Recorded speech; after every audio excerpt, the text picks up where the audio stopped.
It's a live TV. Okay. Yes, Mr. Shaskalson. Thank you, Chair.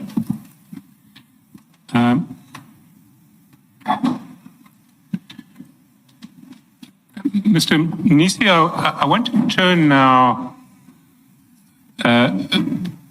to the issue of the invoices for ad hoc security services that we've touched on. And I'm going to deal with it in three different sections. So I'd like you'll have the opportunity to address each of the three sections. The first section relates to the events of 5 and 6 March, where there was a mad rush to get the invoices paid. The second section deals with the events of 4 April, where there was another mad rush to pay the one outstanding invoice that related to a previous financial year. And the third and last relates to the events of 26 June, when the provision of ad hoc security services is terminated. So I'd like you not to deal with later events when we're dealing with the earlier events. You'll get the opportunity to do that. And to start on the events of 5 March, for the most part, I'm just interested in the structure of the communications. So what I want to do is I want to take you through the full set of communications between yourself and General Dlamini that are mediated through Sergeant Nkosi, and I want to take you through them all first, and then I will be asking you questions. And for the purposes of this process, you really need to have files 3 and 4 open simultaneously, because you're going to be communicating with Sergeant Nkosi in file 3, and then Sergeant Nkosi is going to be communicating with General Dlamini in file 4. And the starting point,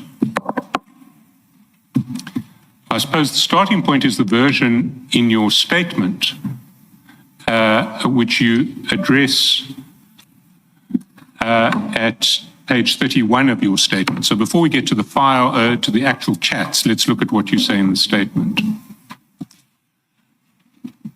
Page 31, paragraph 125, you say that Sergeant Nkosi overheard a telephone conversation between me and Mr. Calvin Mahlangu, during which he complained about the city owing his company a significant amount in outstanding payments. He indicated that legal action against the city was being contemplated should the matter remain unresolved. And then you describe the previous correspondence going all the way and what you communicated to Mr. Mahlangu. But the first question I want to ask is, that conversation, when did it take place? Was it on the day when there was this mad rush to get the invoices paid, or was it earlier? It was not on the day. When Mr. Calvin Mahlangu called me, it was in the early days of March. On the 3rd of March? The early days of March. Early days of March. So it was before the 5th? Before the 5th. Yes. So Sergeant Nkosi overhears you speaking to Mr. Mahlangu sometime before the 5th of March, a few days before the 5th of March. Yes. Right. What you say then is that following the call, and we go down to page 33, Sergeant Nkosi, as I discovered subsequently, took it upon himself to assist as he knew Deputy Chief Mr. Umashi Dlamini of the TMPD, 132. Now, when did you discover that Sergeant Nkosi had taken it upon himself? So while we were driving, he went on a call and he called Deputy Chief Dlamini and he gave me the phone. That's when I had identified that he had given him a call already. Sorry. So you're driving with Sergeant Nkosi on the 3rd of March, or early days of March, and he overhears a call from Mr. Mahlangu to you. Yes. A few days later, you're driving with him again, and you overhear him calling Deputy Chief Dlamini. No, Essie, that's incorrect. On the same day, while I was wrapping up my call with Mr. Calvin Mahlangu, Sergeant Nkosi calls Deputy Chief Dlamini on the same day.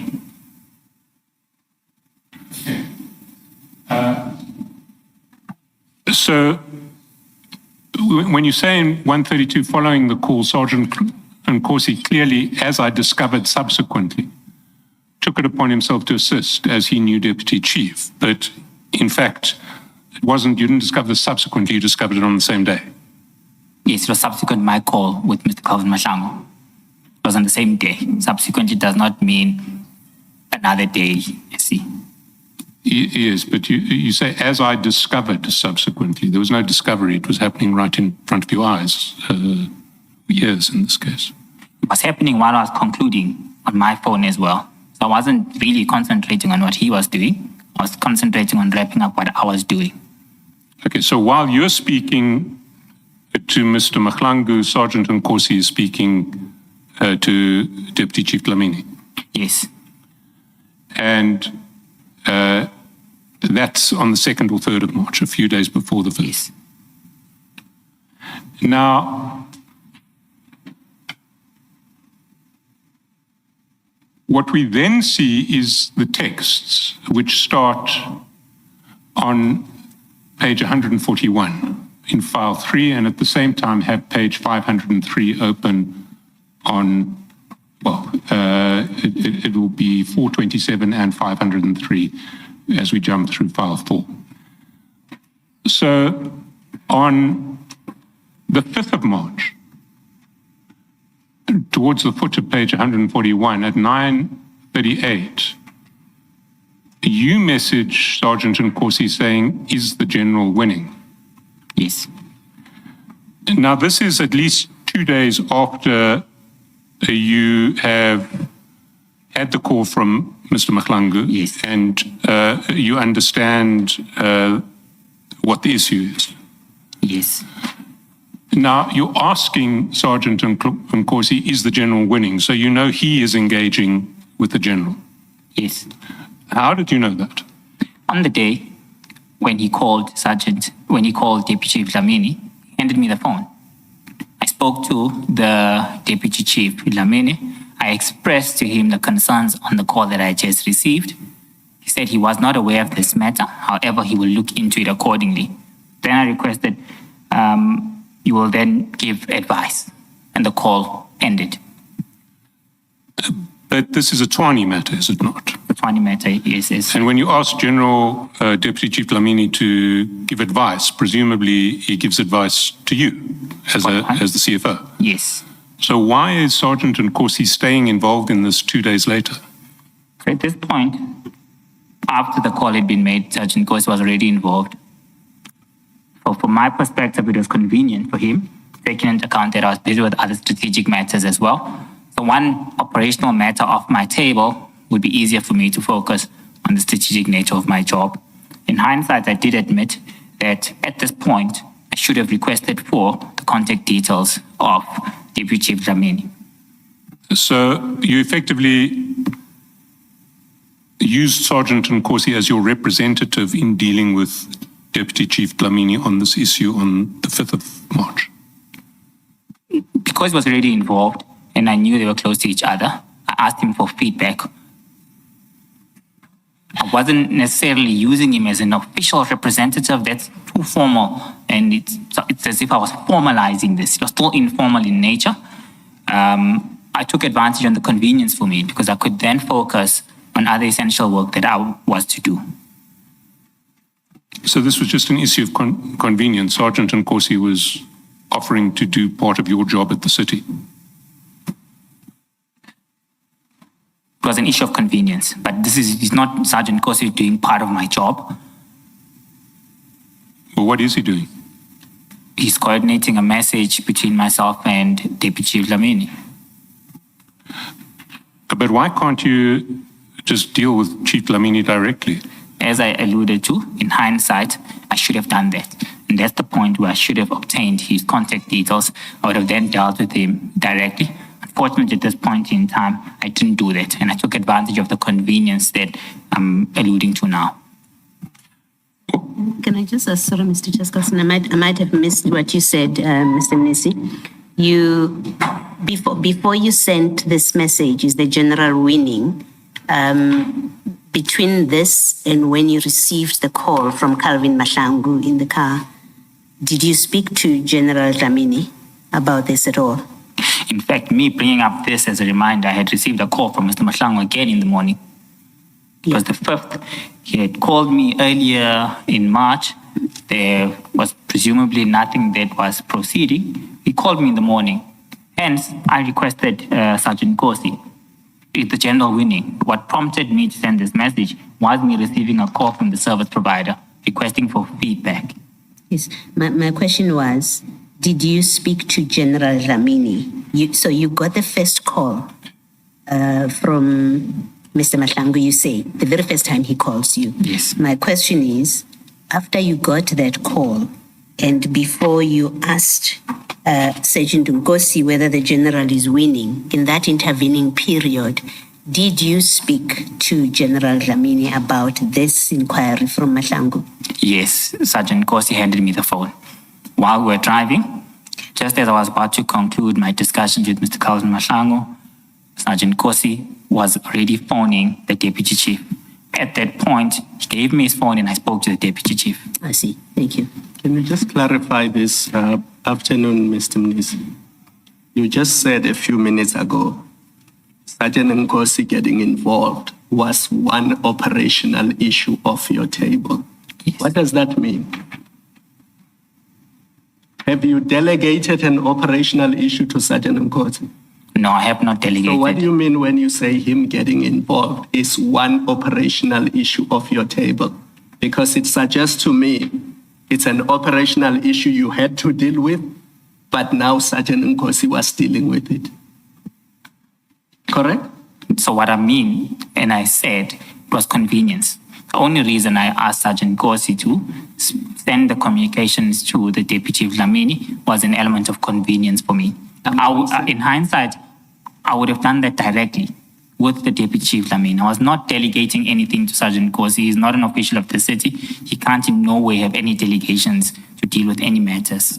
I'm concerned with what you mean when you say it's one operational issue off your table because Nkosi is now dealing with it, which is what you said, and you confirmed that that's what you said. Let me go back. An operational issue is something that you as CFO have had to deal with, correct? Correct. And now Nkosi was dealing with it. He was not actively dealing in the matter. He was Deputy Chief Dlamini was dealing with the matter. Actively. The individual who was actively dealing with the matter, resolving, analyzing documentation is the Deputy Chief Dlamini. Nkosi was not actively dealing with the matter. Nkosi was the individual who was sending the message on my behalf. He was not actively dealing with this. He didn't even have the details of what was going on in this. I used this as an element of convenience for myself.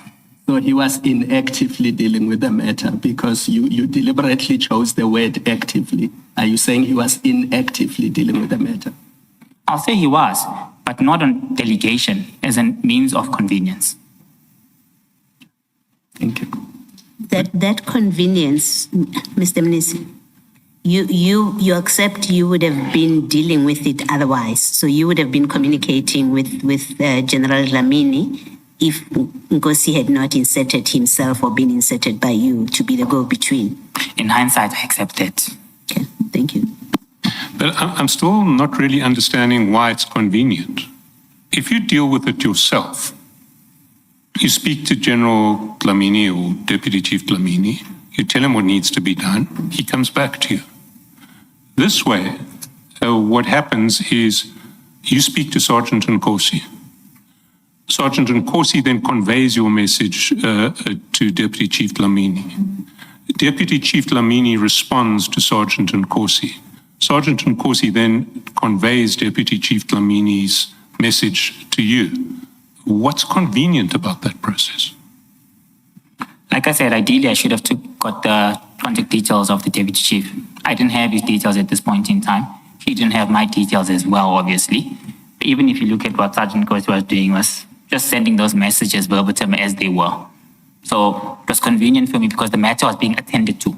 But in hindsight, I do agree that I should have got his numbers directly and had the communications with him initially from the matter, when the matter was raised, Chair. But I'm still not understanding why it would be convenient. This seems to be much more complicated, with much more potential for a sort of broken chain of communication than you're dealing with him directly. So what's your response to that? I didn't have his contact details at this point, Chair. This is why I didn't deal with him directly. Yes, but Sergeant Nkosi did, and you could have asked Sergeant I should have Nkosi. asked it, and I agreed. I should have asked for them, but I didn't ask for them for my thought process of saying it's just convenient for me. While I'm busy in other engagement, I could easily check, is General winning with this matter? So at that point in time, it was convenient for me. I didn't have his contact details, which is what limited me from dealing with him directly. I should have had that, Chair. I do agree to that. In hindsight, it's something I should have done to avoid this entire complication. How long had you been at the city by this point? Since November 2023. So it's about 16, 17 months already.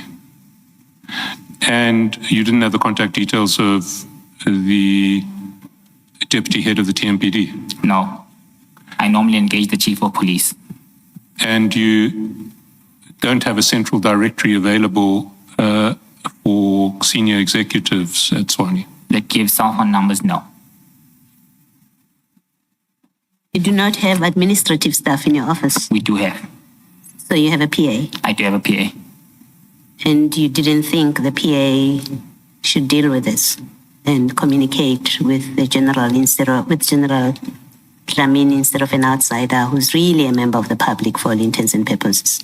At this point in time, it didn't cross my mind, Jay. Okay. But in hindsight, I should have. Well, let's just quickly run through these messages. A 141, you say, is the general winning. That's at 9:38. The response by Sergeant Nkosi is at 9:46. Morning, my brother. I'm on to him. Then if we go to 503 of file 4, you see that there's a screenshot then that Sergeant Nkosi sends to the general of your conversation. 503 of file 4 on my side is a transcript. So I've got bundle 3 open. Bundle 3, or 503 of bundle 3, which is, I think, file 4, unless I've got the. Okay. So it's your bundle 3. So we'll just be dealing with bundle Same 3. document. Okay. So 503 is a screenshot that was sent to Sergeant Nkosi at 9:46 was sent to General Dlamini at 9:46 by Sergeant Nkosi. It's a screenshot of your conversation with him. He then comes back to you at 9:48 saying he confirmed it will be sorted now. Now he will give feedback soon before 12. That is at 9:48. At 9:55, you tell Sergeant Nkosi, okay, it's not yet in my system, and he sends you an image of fingers crossed. That's at 10:07. Before he sends you the image of fingers crossed, he's WhatsApped your subsequent exchanges to General Dlamini. That's at 5:04. So now there's a similar screenshot, except it now includes your message, okay, it's not in my system.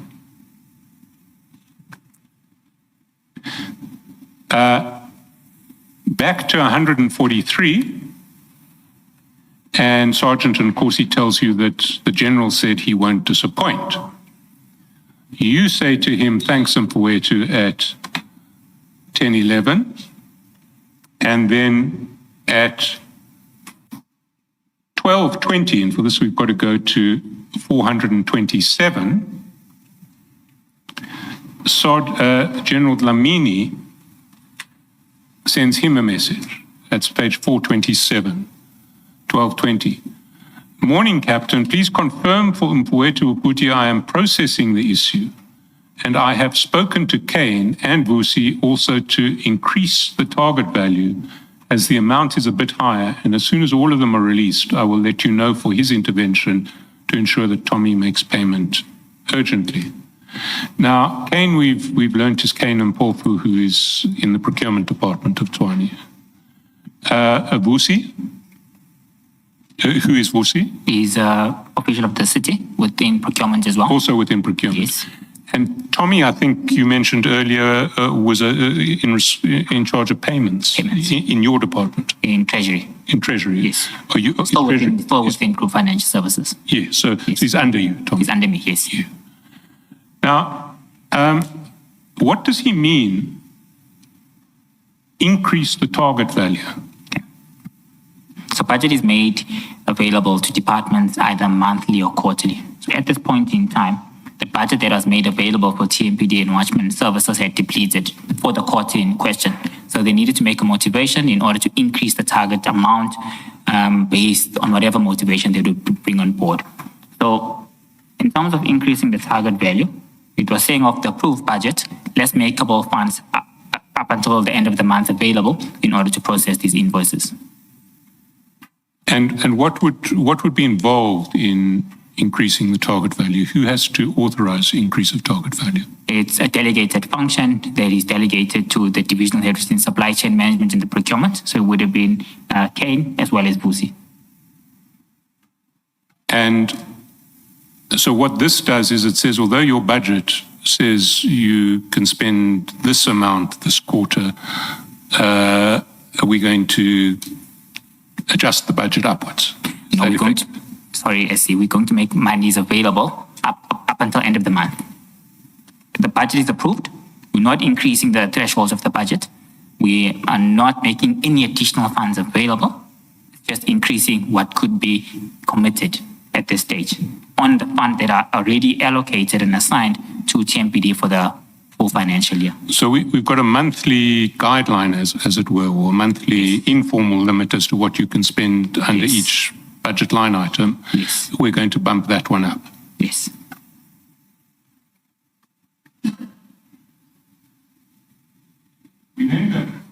We then go back at 143, and that message is then forwarded to you by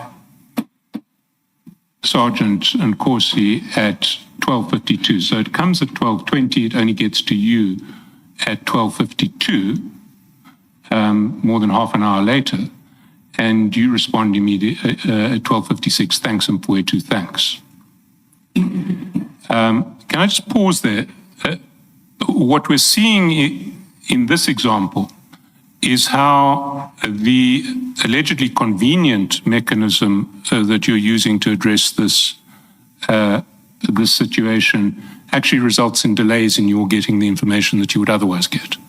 So the general communicates this at 12:20. You only learn about it from Sergeant Nkosi half an hour after that, at 12:52. You're nodding your head. Yes, I'm agreeing to that. So you're accepting that there are some inconveniences in No, this I'm not relationship? accepting. I'm accepting the matter of the messages being sent a few minutes later, but I'm not accepting the issue that there's inconvenience. I'm happy that the matter is being attended to. Besides, at this point in time, I might be occupied with other matters of council as well. As long as I'm getting feedback that the matter is attended to, I'm happy. But that feedback is being delayed by half an hour, more than half an hour. Yes, and I'm still happy because the matter is at least being attended to. Some 3 hours later, at 3:52 p.m., you WhatsApp Sergeant Nkosi again saying, thanks, is the general winning. Yes. Mfowethu is the general winning. It takes him more than half an hour to respond to you, at which point he forwards something from the general saying, yes, we have one, busy with creating requisitions and at the same time releasing them in order for buyers to create purchase orders. The process is a bit long as invoices have to be scanned and uploaded individually, and I trust we'll conclude the entire process before 1700. As soon as the buyers have created purchase orders, we'll create service entries and submit them for payment. So you get that message more than half an hour, 40 minutes after you have asked, is the general winning? And the general says he's still in the office monitoring the process underneath, which is forwarded to you by Sergeant Nkosi. You also get a copy of the invoice that we'll deal with later, which is the invoice from the 23-24 financial year, and there will be problems with that. 235, you say thanks, Mfowethu. Sorry, that's 435. The next communication is roughly 2 hours after that. It's now 8:23 p.m. when you get forwarded through this chain a message from the general saying, evening, Captain, just to confirm from Mfowethu Kuti, everything has been processed and I've spoken to Kane and he promised to ensure that the buyers create purchase orders. As soon as I receive the purchase orders, I'll fast track the service entries. So that's a full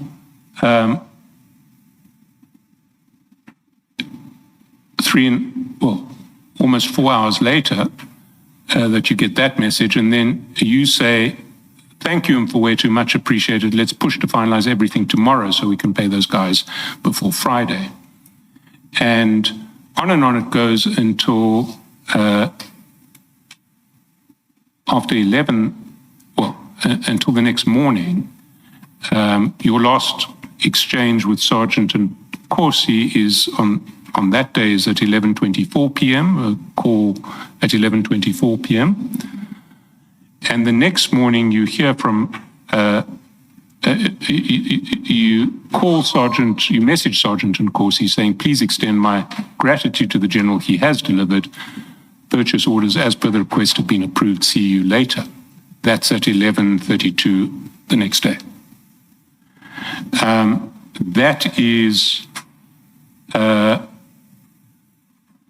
That is then forwarded to Sergeant Nkosi, by Sergeant Nkosi to the general, and at 11:45 at the top of page 146, you see that the message comes back from the general.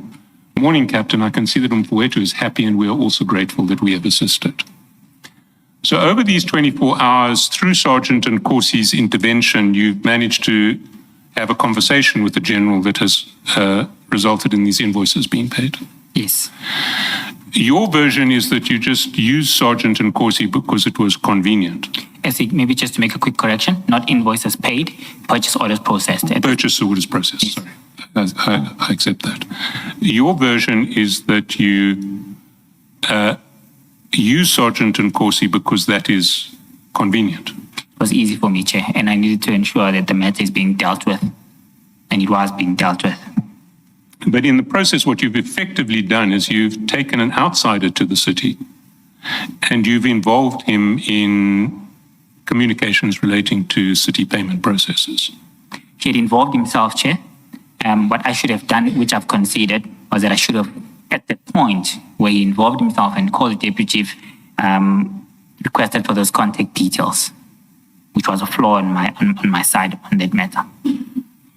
Can I just ask, when you say he's involved himself, at which point does he involve himself? Because on your account, you're both in the car.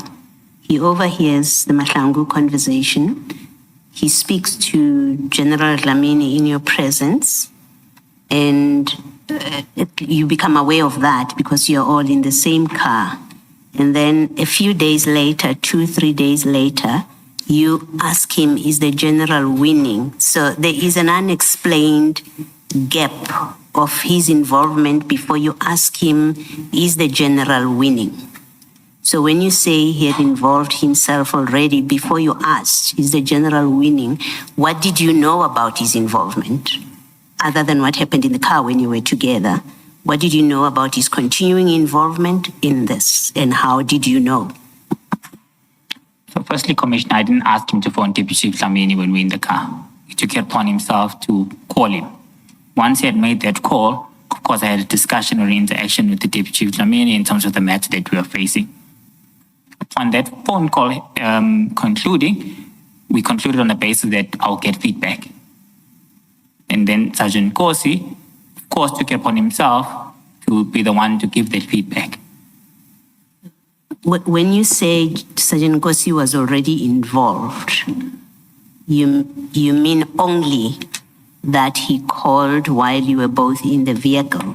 He called General Dlamini and had the conversation with him in your presence?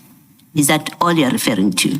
And also as him already involved? That was the starting point, and also his commitment that he will give feedback. So in the vehicle, as you are together, he said to you, I'll give you feedback. Yes. And the next thing is when you ask him, is the general winning? Yes. Okay, thank you. So now we're going to move to 4th of April.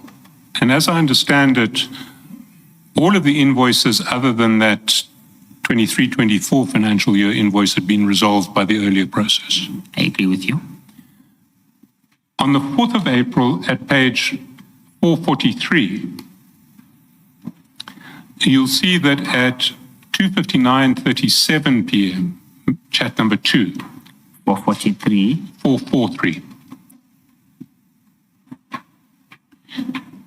Yes. The general message is Sergeant Nkosi saying, "Good day, Captain. Please check Kumpuetu if he has spoken to Kane about Gubis for processing.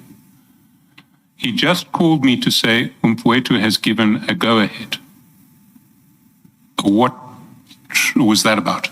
This message was never forwarded to myself. I've never received it. I can't comment on that. Well, what did happen, that was at 2:59. At 3:34,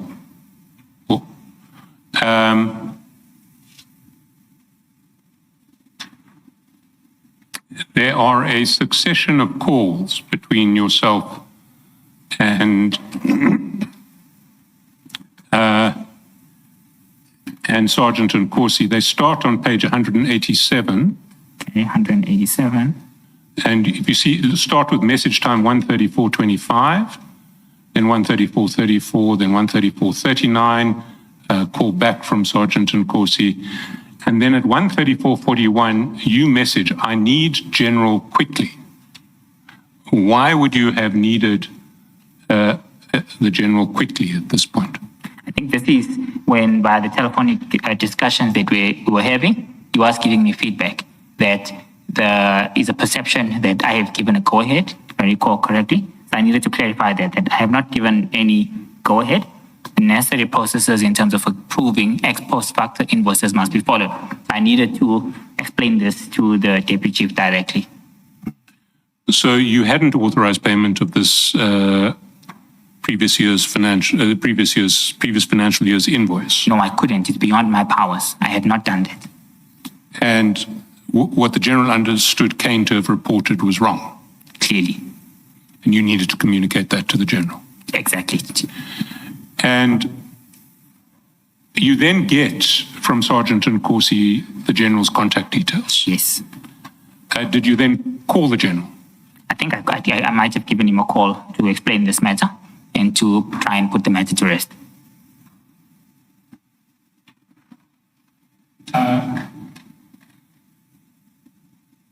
That's at 3:38. At 4:33, you call Sergeant Nkosi, and then at 4:37, you send Sergeant Nkosi a screenshot. In fact, first at 3:37:41, you sent him a screenshot. 4:37:41, you sent him a screenshot of WhatsApp call from Chairman or Bonzo, and I presume that's Mr. Modise. That's Mr. Modise. Yes, I confirm. And then underneath another screenshot of a call from Mr. Modise. Indeed. Do you recall what this was about? Yes, I do recall. And will you share it with us? If you go later on in the communications, the deputy executive mayor wanted me to accompany him to I'll say a political event where they were needed to give feedback on the engagement on the status of Gauteng municipalities. If you go down just a bit on 191 and 192, 193 and 194. This was in relation to that. So at this point in time, I clarified to the deputy executive mayor, look, this is not an official provincial government matter. It looks like it's more political party related. I'm uncomfortable to attend to such. So what I can do is just do the report for you and take you through the content of that report. You should be in a position to articulate that. So why I'm sending this to Sergeant Nkosi is part of me just venting and crying around saying, hey, this individual, which is his associate, and I had known this as well, keeps on calling me, wanting me to accompany him to this. I was uncomfortable with that, taking into account that it's not an official city or provincial government related function, it's more political party related. Due to my impartiality, I was extremely uncomfortable. So while I sent him this, I was just venting and raving and just need a friend to talk to. Didn't expect him to do anything for me on that. So it has nothing to do with the 4 April, with the previous issues relating to that 2013-14 invoice. Absolutely nothing. Sorry, 2023-24 invoice. And your need to call the general urgently was to say, I haven't approved payment of this out of your invoice and don't do it under my name. Precisely, yes. Let's go then to page 331. Before you move on, at that page 191, the way you explain your calls to Sergeant Nkosi doesn't seem to accord with the text of these WhatsApp messages. You start off, good morning. Did the deputy mayor call you regarding the meeting on Sunday? That's you. Yes, that's me, Commissioner. Yes. So what meeting would the deputy mayor be calling Sergeant Nkosi about, who is a member of the SAPS? What would he be calling him about? So there's a relationship to what was going on here. What was going on was that the deputy mayor knew that Sergeant Nkosi was an associate of mine. And within doing that, I presumably think he wanted him to convince me that I need to attend matters of this nature as well. I can't leave him to go alone. So we'll need to have that discussion to outline that. This was linked and fully aligned to the engagement which I was uncomfortable going, and I had expressed that to the deputy mayor previously.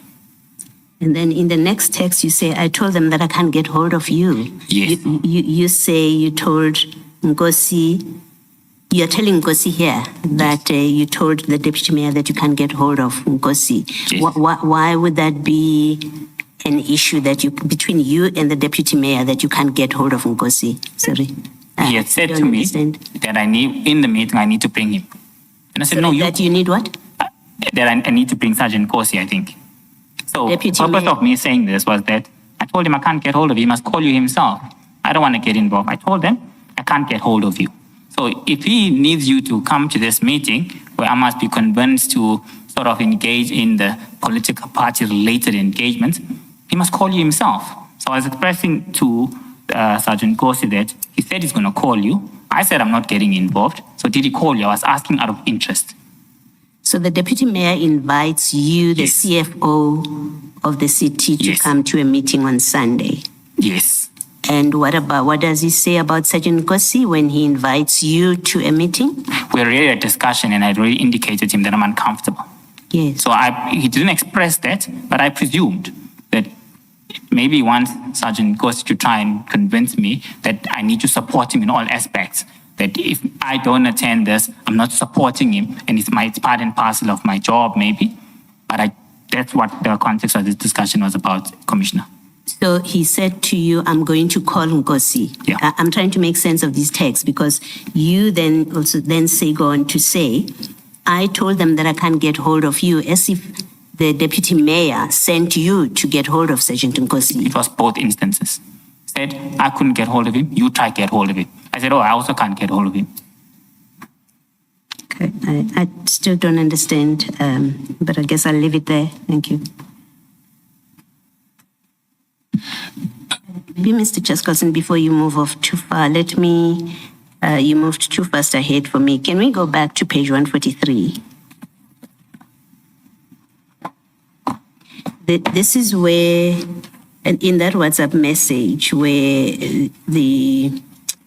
that's the third WhatsApp message, where, morning Captain, please just confirm from Fowethu Guti, I'm processing the issue and I've spoken to Ken Vusi also to increase the target value as the amount is a bit higher. And as soon as all of them are released, I will let you know for his intervention to ensure that Tommy makes payment urgently. What intervention by you is being spoken about in this WhatsApp message? Presumably for me to have oversight on the payment process as well. So to have what? To have oversight on the payment process once the purchase orders have been created, taking into account that this is a matter that has been outstanding for the past 7 months, since June 2024, I think. Yeah. Intervention is different from oversight. I think intervention is more an active step by you to do something to ensure that Tommy makes payment urgently. I think it's, in my understanding, it's different from having oversight. Yes, What was Commissioner. anticipated? So it's me reading this and understanding this. I needed to assist in playing oversight so that the matter is completed. Once purchase orders are created, the payment needs to be effected as well. So I understood this as me playing oversight. No intervention that I could do to force payment down. Got a cash flow management function that operates within the city. Within this instance as well, I can even confirm, I think payment was done by the 14th of March, if I'm not mistaken, in line with the city's normal processes of payments.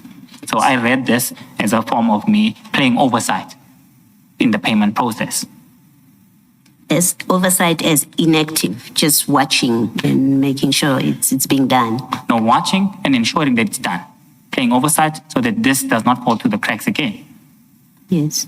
Yes. You see, when I read the rest of that sentence, which says to ensure that Tommy makes payment urgently, it suggests to me that you are going to do more than just looking at your computer to see that this is being done. You would unlock whatever, you would play a role in ensuring that Tommy makes payment urgently. That's how I'm reading it. And my reading of it accords with my understanding of intervention being a much more active role by you than just oversight, a passive role of just overseeing. Indeed, Commissioner, I agree to your thought process, but I need to align this to the work that I do as well. In the work that I do, there are strict processes, and payment files are issued on various days. So I need to play oversight to ensure the payment is included in line with the necessary payment file uploading process with the city's general processes. That's how I understood this, and that's what happened in this case. Thank you. Can you just clarify this one thing, Mr. Mnisi? When you are in the car with Mr. Sergeant Nkosi and you are having this phone call with it's Mr. Malachi. Lamini. Lamini. Yes. No, before then, the call that Sergeant Nkosi overheard. Oh, Mr. Mahlangu, yes, Commissioner. Yes. Mahlangu, sorry, not Malachi. The call that he overhears. How does Sergeant Nkosi know that the person at TMPD he must speak to is Mr. Dlamini, so that the process of payments can move forward? Because you say that's the first time he gets involved. He picks up his phone, he makes a phone call, he knows who to call, and that's how he inserts himself in the payment processes of Tshwane, which you then enable because you allow him to continue doing that. But how did he know that the person he must speak to make these things happen is Mr. Dlamini? I think Sergeant Nkosi has a relationship with Deputy Chief Dlamini. He knew that he was a Deputy Chief responsible for support and services and finance within TMPD. So by virtue of their own relationship, he had known his roles and functions and what he does. That's how he knew. All right, thank you. Also ask this, this process that is in 143 in these WhatsApp chats and your participation in them, how does it accord with the process that you described yesterday? It's Tuesday. Yeah, that you described Tuesday, because all of it is happening on the 5th of March. And you described a process that involves other parties, right? I think you said TMPD, SCM, and then there was a third, I think it was you or something. Yes. The third party. Now, when I look at all of these WhatsApp messages, they don't seem to align with the process that you described, where I think among other things you were explaining that certain documents must be in, they must be checked, verified, the service was provided, was it properly authorized, does it accord with the deployment letters or the terms of the contract, all of that. This process that is happening within hours doesn't seem to align with what you've described yesterday. Can you just explain? Yes. So while this was happening, a lot was happening in the background, Commissioner. A lot was happening in the background where the deputy chief was obviously in engagement with individuals from APSS, supply chain management. He played a role that coordinated all parties. He did not give a step-by-step feedback of where he was. What's important for us to take note of at this stage, invoices had already been confirmed and signed off by the relevant departments, by APSS, as seen with one example here. So invoices were not being submitted from scratch, and the process was not starting from scratch. The process had halted at this stage. It was at a stage where purchase order needed to be processed on the system. So the entire process from the beginning up to this point was already done. It was a standoff now on which budget must be utilized to proceed with the generation of the purchase orders and which cost center must be consumed. So that entire process that happened at this stage, there was just a deadlock at this point where budget and funds availability was a standoff between the department requested in TMPD. And Chief Lamini, throughout that process, was of course engaging. So the process was already at this stage, at this point in time. So it was easier to resolve. And a lot was going on in the background, Chair. I mean, I'm not seeing you, for example, here. You're facilitating payment that you say is due and must be paid. I don't see any communication that suggests that you said something at the very least that seeks to ensure that the necessary documents are in. I mean, you got a call from Calvin. That's your limited involvement. You got a call from Calvin. He never sent you, I don't understand you, and please correct me if I'm wrong. I never understood your evidence to be that you ended up with the evidence, the documentary evidence that shows that the services were rendered, they were contracted for, they were rendered, and. Your limited involvement on your account is that telephone call. And the next thing that we see is you overseeing, as the language that you use, without any indication that you satisfied yourself that you are overseeing and authorizing, and I'm using authorizing loosely, as the overseer, you are assisting in payments to be made where all the necessary documents that are required and that contain the necessary information have in fact been submitted to the different people in the city that in the TMPD, including in your finance, that must receive all of that information. I don't see that in these texts. I don't know if, I think I spoke long. I think the summary of what I'm saying is, it doesn't seem from these texts that you satisfied yourself independently that your internal processes and documents are all in order. Thanks, Commissioner. I think, in short, this is not the first time the matter is brought to my attention. I attached in my second bundle, GM22 and GM23, where the first discussion started occurring when representatives from Kubi Security Services were sending escalation communications to supply chain management requesting for payment. That was on the 29th of, 29th of January. It's there in Annexure GM22. Nothing is done by supply chain management. Representatives of GUBIS escalate that matter to me formally through email. And that is clearly indicated in GM23, if you might recall, on the 7th of February. Good day, CFO. We have this issue. Our invoices have not been paid. But within that, it's an attached letter, statement of accounts, and invoices, which appear to have been certified as correct and work done by the relevant departments. So what I do from there, also within GM23, as per my bundle, I escalate that further immediately. I say, TMPD, I directed that matter to Mr. Tukudu Malachi, who was on the email. I then CC Kane, or I direct to Kane, I don't CC him. I reply all. But replying all, I isolate the two individuals whom I think should be in a position to resolve this matter. Within that process, this is the 7th of February, nothing is done. Then I receive a call early March from the director of this company. So I had seen those documents throughout the escalation process. Thank you.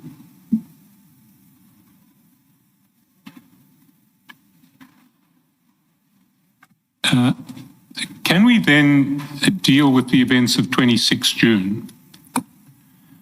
And possibly the best starting point for 26 June is file 4, page 566, which is the letter that Mr. Spiss sends to GUBIS Solutions.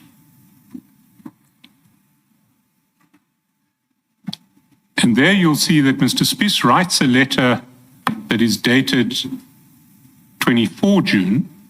It's received on the 24 June. It's actually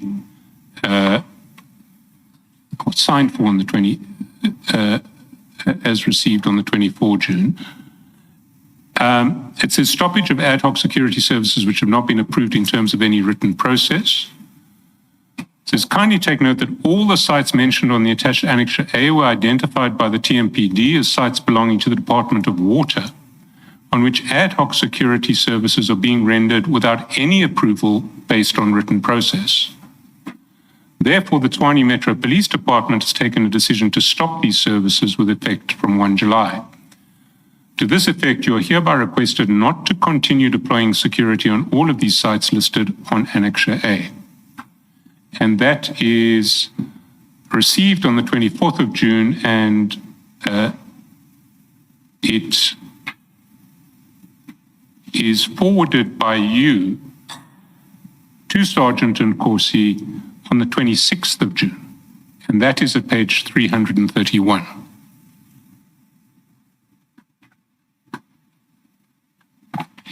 And there at page 331, we see that on the 26th of June at 9:57, message time 7:57, you forward to Sergeant Nkosi the termination letter, and then you say, call him Mfowethu. Who did you want Sergeant Nkosi to call? Deputy Chief Lamini. Why? Because we needed to close the loop on this matter. There needed not to be any further uncertainty. There was clarity on how the new internal control processes that were implemented. Ad hoc security services was now fully assigned to the full control of TMPD. So this was me saying this matter is now reached finality. Just need to close on this effectively and ensure that all parties involved are clear. And there will be no elements of uncertainty moving forward. The TMPD has taken full authority of this matter, and Water Department, if there's a need for any ad hoc services, they will communicate with TMPD. That are the purposes of me. So this is another example of you involving Sergeant Nkosi in operational matters that have nothing to do with him.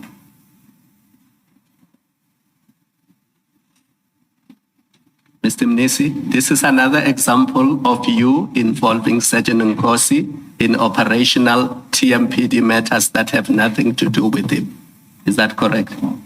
Yes, Commissioner, it's correct. He's not inserting himself here. Yes. You are inserting him. Yes, I am. You are sharing with him contractual documents between Tshwane and its service providers, Yes, Commissioner. dealing with termination of contracts between Tshwane and its service providers.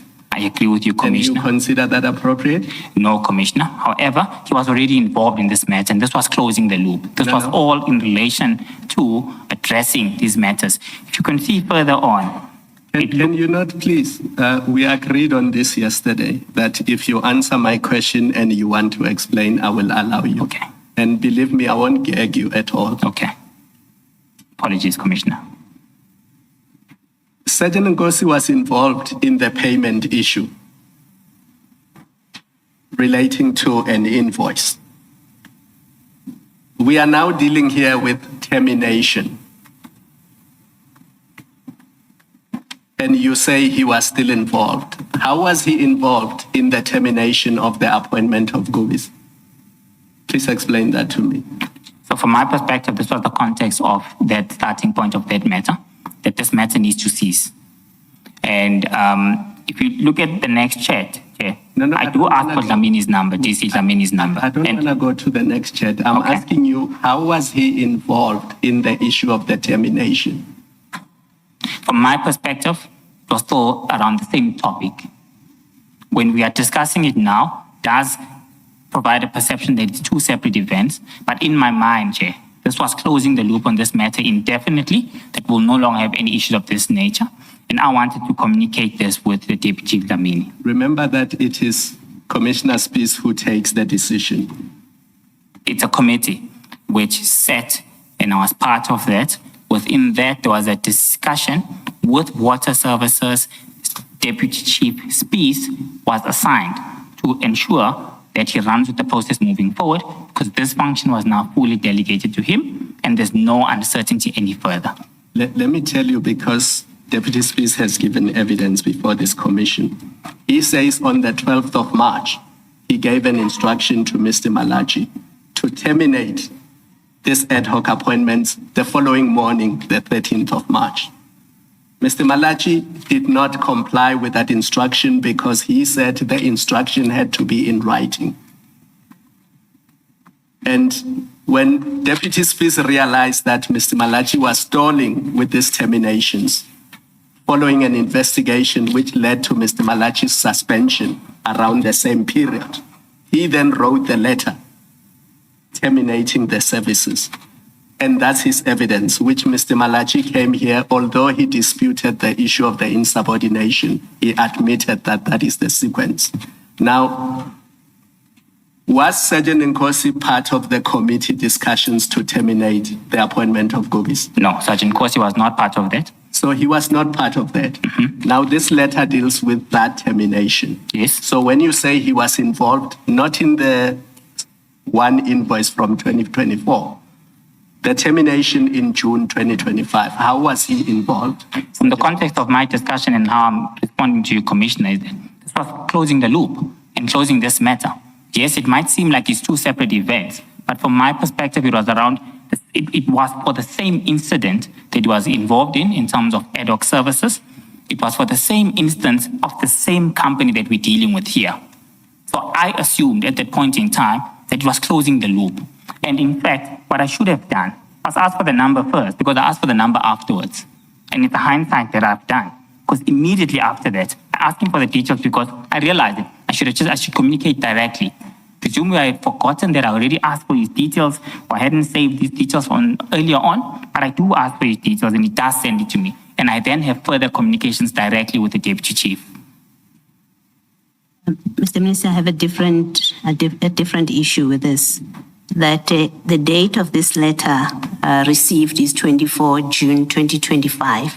The invoices that you were involved with overseeing payment following the call from Mr. Mahlangu, as at this date, that had been resolved, no?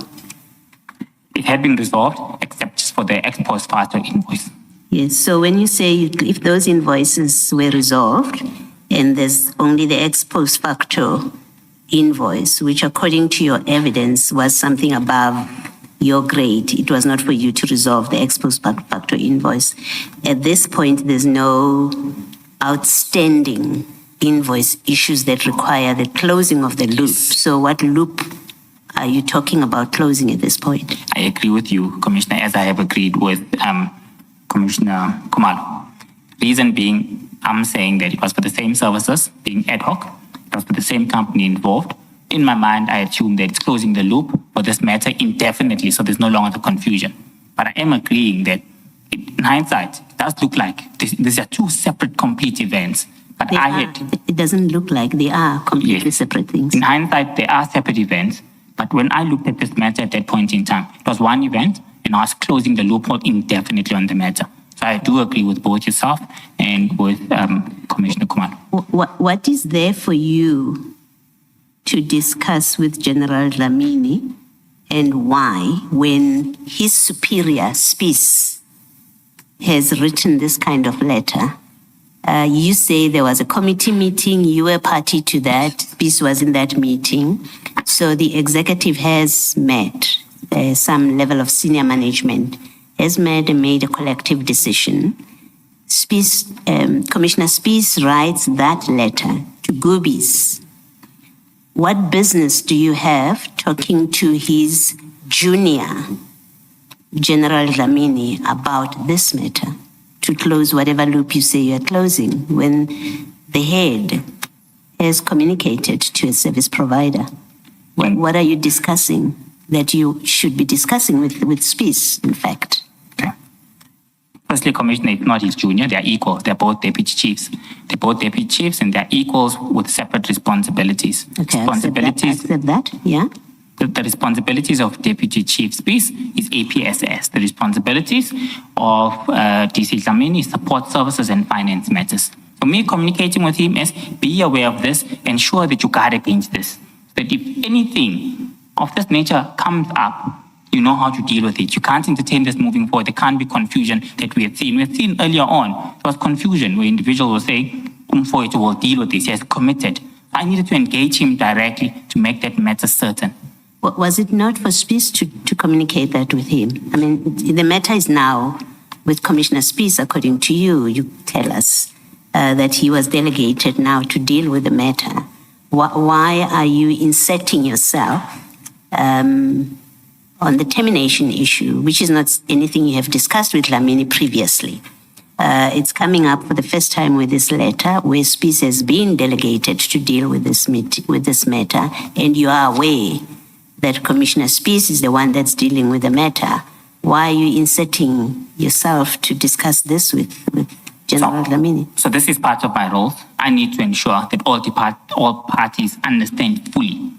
Previously, there was a complete misunderstanding between APSS as well as payables or finance services within TMPD. That's why we had an issue of that nature. So I'm involved, Commissioner, by view of ensuring that all parties are on the same state of mind. There's no confusion from anyone. And DC, Dlamini, who's responsible for support and finance matters, must be fully aware of that as well. So all you needed to do, you're telling us, is to tell General Dlamini that Spies has terminated the services of Goobies.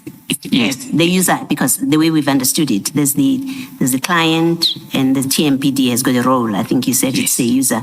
So that's all you needed to tell General Dlamini, that Spies has terminated this agreement. Yes, Commissioner. I need to ascertain myself that he is fully aware of that, yes. Okay, thank you. Can we just, I will leave this to Ms. Chaskalson.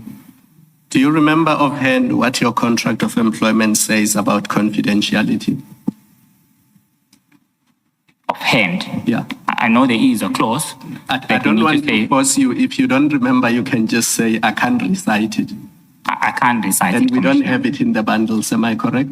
I haven't seen it in the bundles, Commissioner. Can you please make it available? I don't even mind if you redact or black out everything, because I'm only interested in the confidentiality clause. At present, I'm suspended from the city, as you're aware. I received communication that I'm unable to access the system, nor am I able to communicate with any individuals. I will try and have communication with the city manager from this request. I don't have that at my disposal. And you don't have difficulty if we obtain it No. through our own effort. That would help me even better. And I can assure you, I'm only interested in that Okay. clause. I'm not interested in any other things. I've got no issues at all, Commissioner. And the reason I'm interested in that clause is I have reason to believe that you've breached the provisions of that clause when you inserted Sergeant Nkosi in operational matters of the city of Tshwane. If you want to comment on that aspect, you can comment or you can leave it for later on. Yes, please, if I can. Maybe before you comment, let me try and help. I don't know where Commissioner Khumalo is going with this. It might be helpful, I hope, what I'm saying, that you should accept that as a matter of common law, an employee, and that includes you, has an obligation to keep the affairs, information of the employer confidential, and to disclose only insofar as it's required by their role in the discharge of their functions. I think I'm going to ask you to accept that as a common law principle that applies to all employees. And I think if you do comment, you should comment on the basis of what I'm suggesting to you is the correct position of the law. Commissioner, firstly, on that perspective, I'll need to get guidance from my legal team. I'm not aware and I can't comment on that, and I can't accept it. I'll need to get guidance from my legal team. However, on the issues raised by Commissioner Khumalo, first of all, I did concede that Sergeant Nkosi involved himself. Second of all, from my perspective, there was nothing completely sensitive or confidential within the payment process. That entire process was general communications from me. Is a general winning. Fetu is the general winning. Please extend my gratitude to the general. There was nothing sensitive about those communications. In terms of this termination letter, it had already gone out to the service provider. The service provider had that. So there was no upper hand that Sergeant Nkosi would have obtained by having view of that letter in any case. So I do accept the oversight, and that in hindsight, I should have asked for the number first. That's why Commissioner Bala was saying on 332, I quickly realized that, hey, maybe I shouldn't have done that. And I immediately asked for his numbers again. He sends me the general's numbers. So that's an admission on my part. But at this time, the information that Sergeant Nkosi has is of no value. Can't assist him for any benefit of any sort. Hence, it was around the situation that we're discussing. That's my comment. Let me tell you how it can assist him. You do know that Gubis is a competitor of Sergeant Nkosi's brother's company, right? They are not appointed on TMPD1. No, that's not what I asked you. They are competitors. Yes. Sorry, if I can just interrupt. They are in fact appointed on TMPD1. No, this is TMPD2, sorry, 2016, 2017. They are not appointed on this ad hoc services senior council. Ngapesha is not part and parcel of TMPD2, 2016, 17. But he is bidding for TMPD1 at this stage, and Gubis is ultimately appointed to TMPD1, Yes. along with Ngapesha.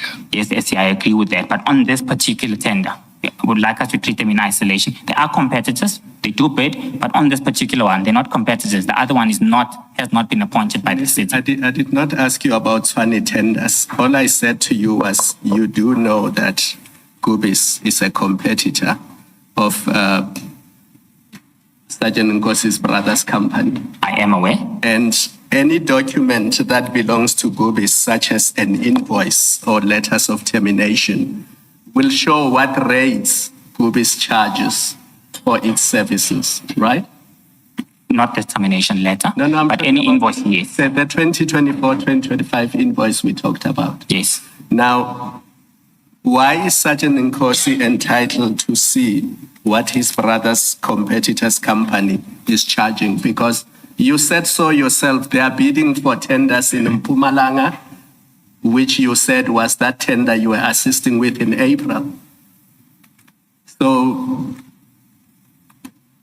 really what I'm dealing with is your suggestion that Sergeant Nkosi does not stand to benefit if you allow him access to Gubis documents, including invoices, including knowing when Gubis is going to get paid, including knowing whether or not Gubis' services have been terminated, including knowing whether or not Tshwane favored Gubis in relation to allocation of ad hoc security services, because those are all the things that Sergeant Nkosi's brother can use to his benefit to the detriment of Gubis.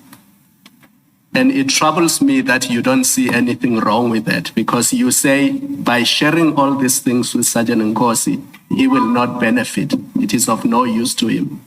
And I'm saying you are wrong, because the mere fact that his brother's company is Gubis' competitor, and you know very well that his brother's company tenders when it comes to security issues, and Sergeant Nkosi actively assists his brother in all of these matters, because that's how you get involved in assisting Ngapesheya.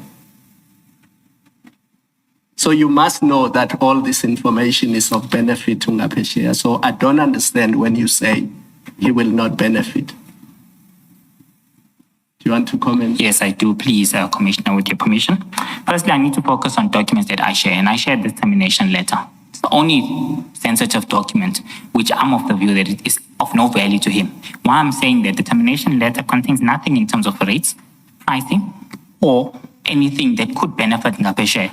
Reasons being, for the tender which these ad hoc services are currently operating in, they're not even appointed. So even if he does know, there's no way or form that it could be allocated the work that was allocated to Gubis. Hence, I'm saying, from what I share, there's no benefit that he would have. I did not share an invoice. I did not share a payment date. I did not share a requisition with Sergeant Nkosi. But you allowed Captain Dlamini to share that invoice with Sergeant Nkosi, who then forwarded it to you. I didn't allow him. He will explain why he shared it and what were the reasons behind that. I did not allow that. But you didn't stop it when you became aware that Mr. Dlamini shared it with Nkosi, clearly with the intention that he must forward it to you, because that was the whole point of the exercise. He assists you. That's the only reason Sergeant Nkosi got involved in that dispute with Gubis. He says so even in his evidence. It was to assist you. And I agree to that. It was to assist me, but I did not ask him to assist me. He volunteered and out of his own took it upon himself to do that. Further to that, I couldn't stop the invoice being shared. It was already shared. There was nothing I could do from that. Thank you, Mr. Stalsko. Can I ask you why you asked Sergeant Nkosi at this stage to contact Deputy Chief Dlamini? Why didn't you call Deputy Chief Dlamini yourself? I think we can see, and that's what I was trying to alert Commissioner Kumala. I had clearly forgotten that I had his details, or I did not save them. Hence, I asked for the details again on the next page. So I couldn't find his details when I tried to call him. That's when I reverted back to Nkosi.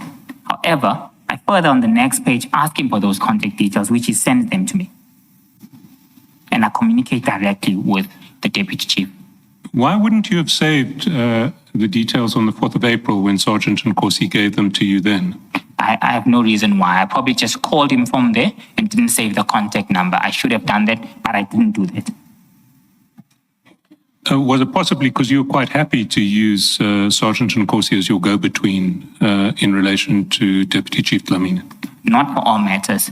It was convenient, as I've said, only for the matter of the payment. It got to a point in time where I wanted to communicate directly with the Deputy Chief. The reason why I'm saying it was not saved was pure oversight for myself. I probably made a direct phone call from WhatsApp without saving those contact details, and I couldn't trace them from there. Then I asked for them again in order to correct my own activities. I see. If we go down the chats, you've told Sergeant Nkosi to call the General at 9:57. You haven't asked for Sergeant Nkosi for the General's contact details at 9:57. Why not? I asked for them after that. I don't remember why I don't ask for them at that point.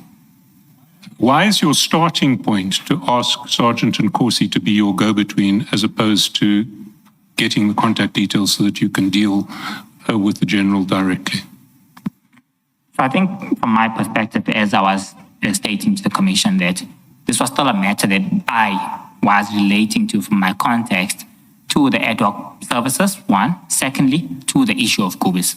Hence, I asked Sergeant Nkosi to do that. But immediately, I asked for the contact details as well, as an element of correcting myself, because it does click to my mind that let me engage this directly. I don't need Sergeant Nkosi to assist with this. He then sends me the contact details and I proceed with having discussions. It wasn't immediate. Let's look at the chats. You ask him to call at 9:57. Yes. What then happens is that at 10:12, we see on page 466. 466. That Sergeant Nkosi forwards the termination letter to General Dlamini. You see that? I see that. So he now has the document that you're going to need to speak to him about. At 10:13, there is a voice call from Deputy Chief Dlamini to Sergeant Nkosi. That's chat number 4. You see that? I see that. At 10:21, back on page 331, foot of 331, Sergeant Nkosi, having spoken to Deputy Chief Dlamini, says to you, I found him, what time can we meet today? He gets no response by 10:29, so he sends you 2 question marks. That's over on 332. You see that? I see that. You finally get back to him at 12:58, saying, we'll confirm Mfwethu. And at 12:58, you also say, I need to call him urgently in the meantime. Can I have his number? This can't wait for the meeting, bro.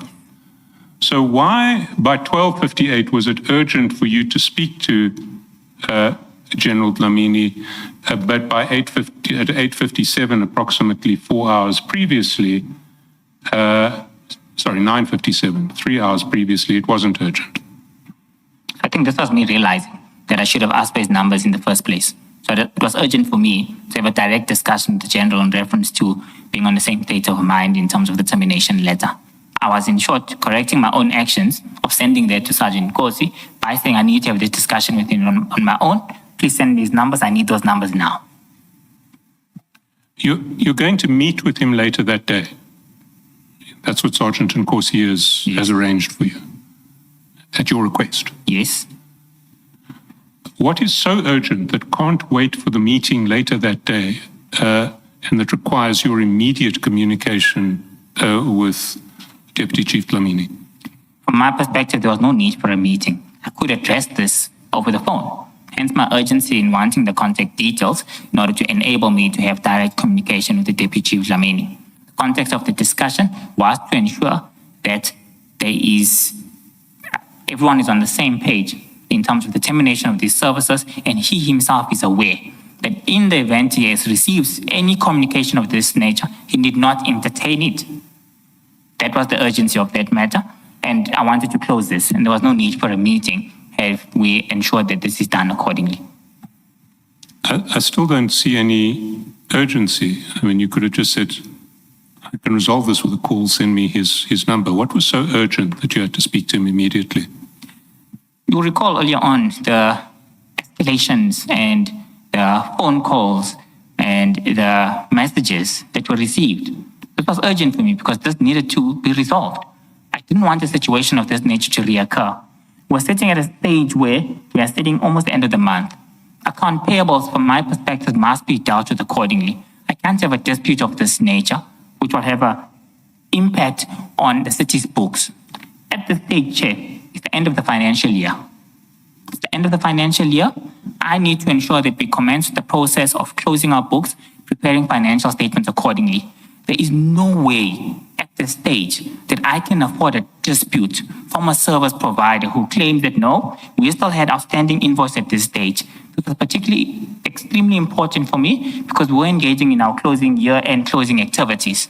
And at this point in time, my payables must be dealt with accordingly. The city was previously qualified in this matter. I was not prepared to receive another qualification in this matter. I had resolved this in the previous financial year, and I could see the materiality of the 14 million rand, and that would have been a significant problem. So the urgency is on the basis of the financial year and getting our books in order to ensure that we prepare financial statements that are free from material errors. Financial year end is 30 June, is it not? Yes, it's 30 June. The letter only terminates services with effect from 1 July. Yes. The letter only terminates services with effect from 1 July. That's true. How on earth can it affect financial year end if no services that are provided up to 30 July will be subject to the termination? Firstly, SC, what essentially is that outstanding invoices from this point in time must be adequately reconciled and captured accordingly. If it's issued on the, can I just go to the page? You said it's page. I want to see the actual letter. 566. 566. I want to go to that actual letter.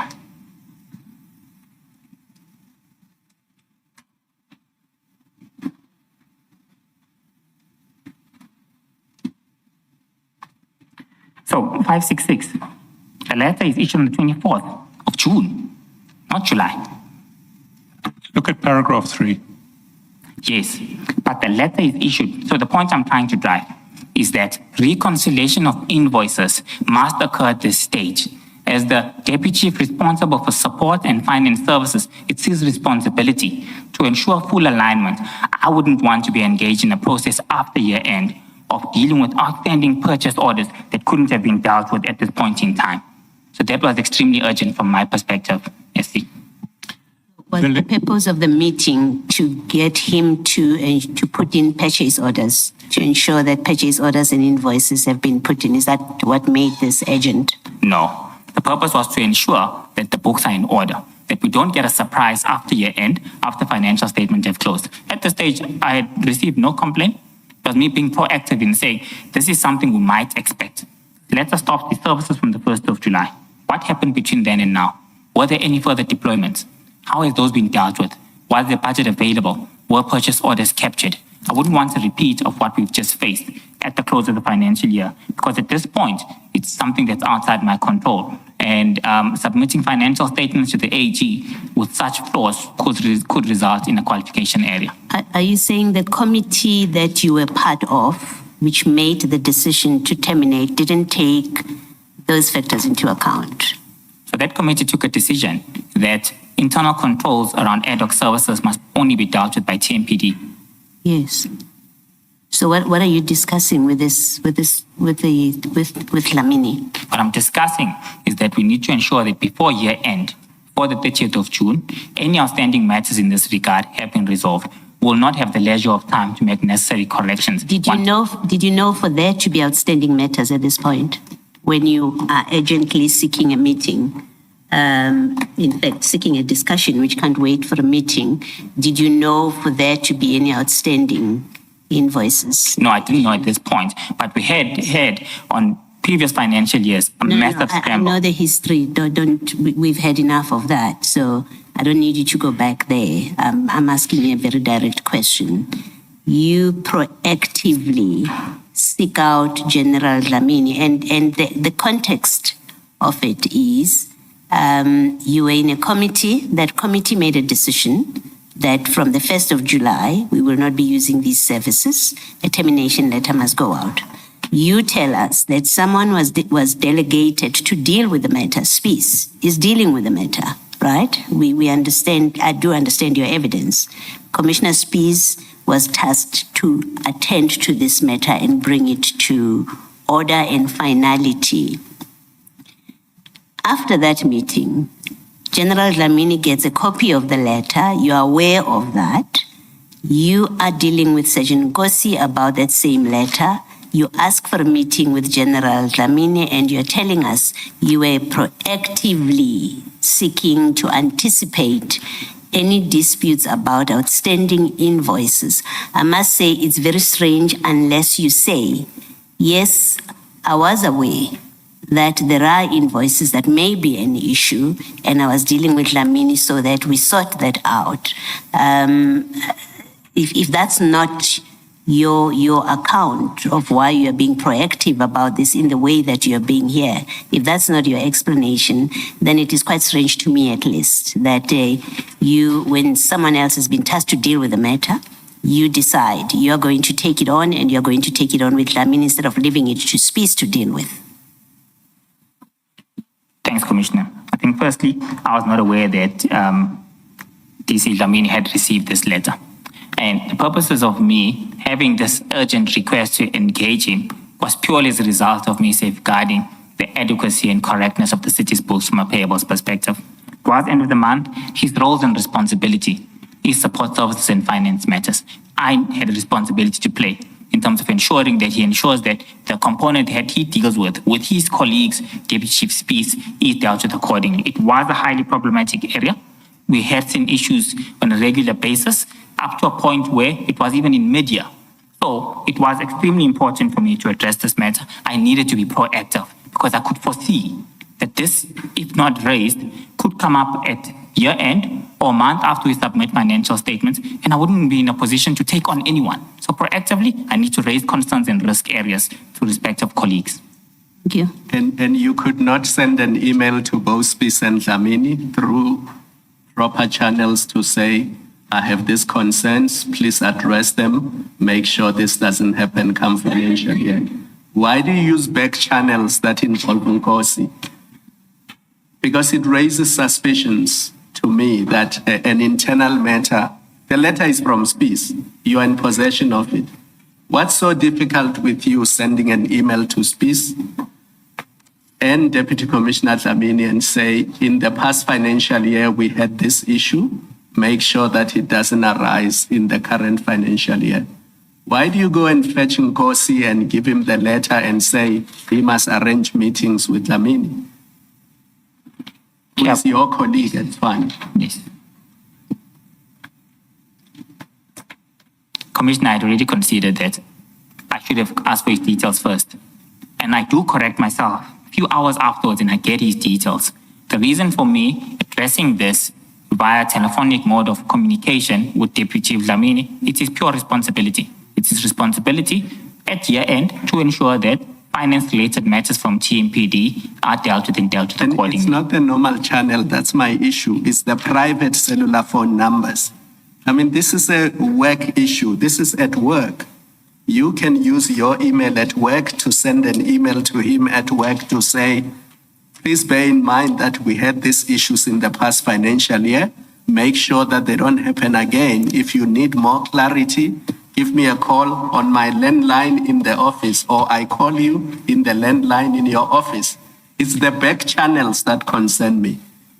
It's the back channels where the private cell phone, the private meetings arranged by Sergeant Nkosi, the private, very urgent meetings that must happen immediately and cannot stop.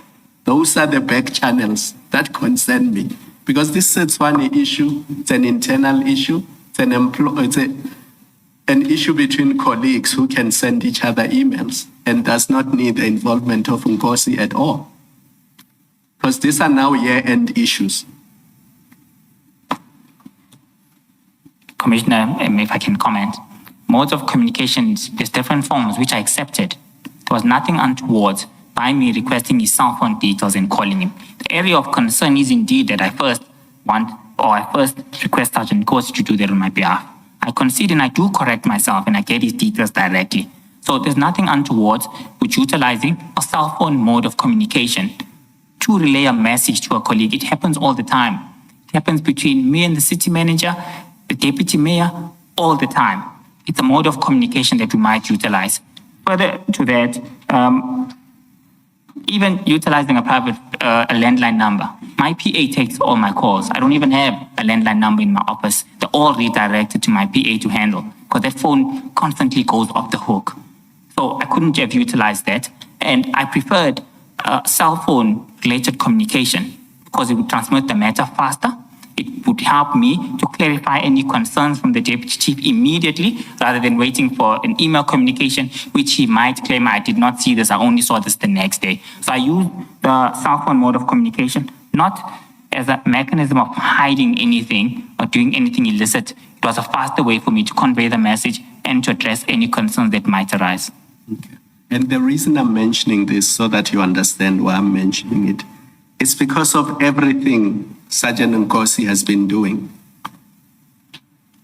And everything he has been doing, which you considered that by the third or fourth time, it looked like he was trying to influence a tender which was being evaluated. And everything we have seen that he was doing, and the conduct that even you said was suspicious. So when I look at all of that together, and knowing that even on your version, you thought he had misled you or was playing you at some point, you still engage him in these things. And it raises to me concerns, and I won't put it higher than that it raises concerns, that you knew at least by March, end of March, that he's trying to influence a tender that you are going to adjudicate. It's still being evaluated. And you found his behavior suspicious, although he never expressly said to you, I want you to rig this tender in my brother's favor. But you now know that he's doing all those things. And despite that, you still involve him in Tshwane matters. That's where, to me, the concern comes from. Thank you. Mr. Chaskalsi, just a couple of unrelated questions, but still relating to the same chats. Mr. Mnisi, you suggested quite a while back now, in response to questions by Mr. Chaskalsi, that you wanted to make this urgent call so as to obviate the need for the meeting. You remember that? Yes, and I needed to address this matter urgently. And yes. So once you got the number and once you made the call, there would no longer be a meeting. That's how I understood you, correct? There wouldn't have been a need any longer. Yes, yes. Okay, now let's look at page 332, the third chat on that page, where you say, I need to call him urgently. And here are the words that I want to emphasize. In the meantime, my understanding of those words is that something is to happen now, but something else is to happen later. I want to call him urgently in the meantime. That is, pending the happening of something else. Would you agree that that would be the ordinary reading of those words? I agree, Chairperson. Yes, yeah. Now, I do not get it then when you say that as soon as you would have called him, there would no longer be a need for a meeting. If you accept my interpretation of this as you have just done. Do you want to respond? Yes, please, Chairperson. Yes, yes. So, in the event that there's additional clarity-seeking questions, I had already requested for the meeting. I had already done that. And I'm sure Sergeant Nkosi had already informed the Deputy Chief. So I'm not sure whether he now moved whatever plans he had. So when I say in the meantime, I say if the need arises and if there's any additional communication or clarity that we might need to have out face-to-face. So, continue. Yes. So it was in that context that I had already requested for a meeting, but I had realized that I should have asked for the number first. Yeah. So, but you say in so many words that once you spoke to him, there would be no need for a meeting. So I don't understand the explanation you've just given. Chairperson, I had already requested a meeting. I say in the meantime. That means nothing. That means nothing. If you say, once I called him, there would be no need for a meeting. So it doesn't matter that you had already asked for the meeting. Because all you would then have to do would be to say, because I've now spoken to you, General, there is no need for a meeting, and you would then tell Sergeant Nkosi that as well. You agree? I was being courteous to Sergeant Nkosi. Chair, I knew that once we have a discussion over the call, we would be in a position to resolve this matter, and there might not be any further need for a meeting. So when I say in the meantime, I'm telling him that I'll call him urgently in the meantime, and I will inform you if needs be, if the meeting must still continue. But for now, let me address the matter directly with my colleague. But you can't say if the meeting will still be necessary. You've just said in so many words now, when I'm engaging you, and when Mr. Chaskalson was engaging you, that there would no longer be a need for a meeting. You said so in so many words. Chair, our communications are informal, and I wouldn't express and expand in so many words. I'm taking you on your word, Mr. Mnisi. I'm taking you on your word. That's my word, and I stick to that. That I would have a correct, direct communication with the deputy chief, clear the matter, and if the need arises, we'll still have a meeting. That's what I meant by that. Okay, moving on to the second point. One chat down, you say, because earlier you said you want to call him urgently in the meantime. The next chat is, this can't wait for the meeting, my bro. This is totally at odds with somebody who's saying once you've spoken to him, there would no longer be a need for a meeting. Do you agree? I agree, Chair. He was taking long to send me the details. I needed the numbers now. I was trying to demonstrate urgency, that I want his contact details now. I can't wait. If he, in his mind, thinks, no, this can wait. So you accept that this too is an indication that you were still expecting that there will be a meeting? I accept that, Commissioner. Which I say is at odds with what you said in response to Mr. Chaskalson and me, that once you called him, there would no longer be a meeting. At this stage, I hadn't communicated with the deputy chief. But in the context of me sending this, I knew. That's something else. That's something else. You knew what you wanted to talk to him about, and you knew that once you did, that would kill the need for a meeting. So whether or not you'd spoken to him is neither here nor there. Do you follow me? Yeah, I follow you, but I tend to disagree with that notion as a result of this being related. So if I couldn't get hold of him for whatever reason, then the meeting must still proceed. So I'm explaining it in the context of saying, I said that firstly to communicate that I already requested for the meeting, but I want to call this gentleman now. Please send me all these details. I send a variety of messages to try and show my urgency that I need the contact details now. But in my mind, I knew in the context of the discussions, it's just the informal nature that I don't go further to express. Yes, Mr. Chaskalson. Just listen before you do that. The call him and you need to speak to him urgently.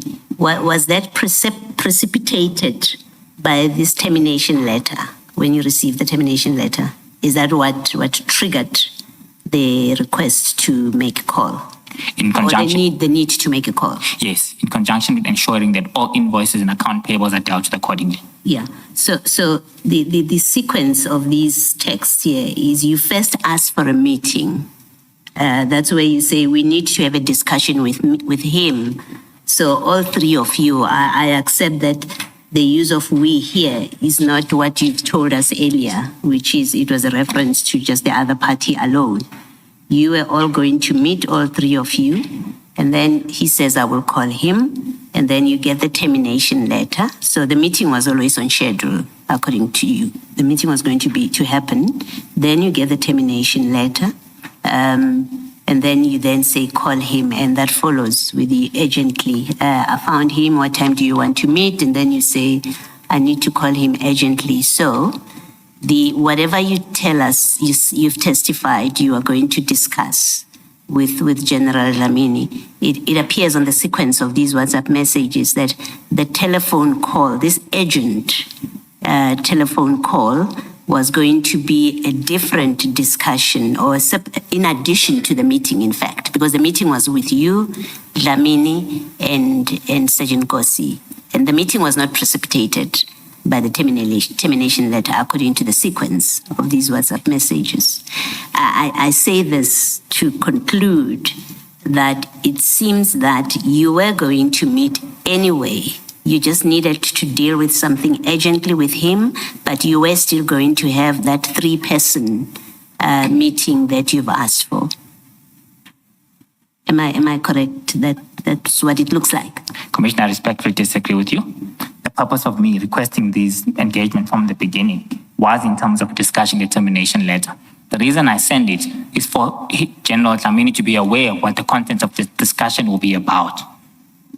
Okay. So when you first said we need to meet, it's because you already had the letter. Yes. And you wanted to discuss the letter from the get-go when you said let's meet. I agree with you. Okay. Thanks, Mr. Chisholm. Mr. Mnisi, your version throughout has been that this urgent meeting was to deal with year-end issues And outstanding invoices. and outstanding invoices. Well, the termination letter was completely irrelevant to that. How could the termination letter, which only took effect after year-end, be relevant to year-end issues and outstanding invoices? It's relevant because we need to reconcile any outstanding invoices for the current financial year. But you need to do that whether or not there's termination. But there's been instances where that wasn't done. We had seen that previously from TMPD. That resulted in 7 months worth of invoices having been dealt with only in January. So I needed to avoid a situation of that nature to reoccur. It was common practice that was occurring.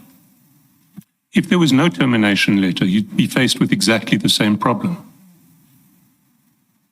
If there was no termination letter, you would be faced with a problem that there is evidence that there is no reconciliation of invoices, and you're going to sit with the problem that by year end you can't reconcile. But the difference with that, Chair, is that this matter must be concluded. So there might have been... Sorry, what must be concluded? Reconciliation by year end or... Sorry, Chair. Or termination? Sorry. So these events must occur concurrently with each other, whether we like it or not.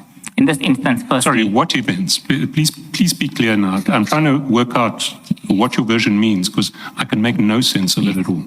Firstly, it's the termination and ensuring that no further accrual invoices are raised by this company. Second component... Termination only takes effect on the 1st of July. There's nothing urgent, an email, a message. You can say to him, look, here's the termination letter. In 4 days' time, you're not going to be able to engage these people. Don't invoice them. I completely disagree with you from that point. Taking into account what had occurred in the past, this was an urgent matter for me to deal with, to address on both events. Firstly, the outstanding payables issue and reconciliations being done accordingly. Okay, stop at that first one. That first issue is going to be there whether or not there's a termination letter. You accept? I accept. So the termination letter has nothing to do with that? No, it does, because it's related. It's a related matter. We have seen major issue in the service provider. The service provider could have a deployment letter that we're not aware of. So this must be dealt with accordingly, and that all parties involved must work together. The service provider has received a letter that says you may not provide any services with effect from 1 July. Next financial year, you may not provide any services. Service provider can't... there are no issues with deployment letters that might affect the next financial year in the face of that letter. This was extremely urgent from my perspective, taking into account the past events. Let's take a step back. So do you accept that in relation to year-end invoices, this termination letter is irrelevant, has nothing to do with making sure that accounting matters are in relation to the 2024-25 financial year are in order? Okay, like I said, these matters are interrelated. No, you can't read them in. I don't accept. How can... Please let him finish, please. I don't accept that at all. These are interrelated events, and I stand to what I said. The urgency of this came in 2 aspects. Firstly, we need to ensure that the books are reconciled accordingly.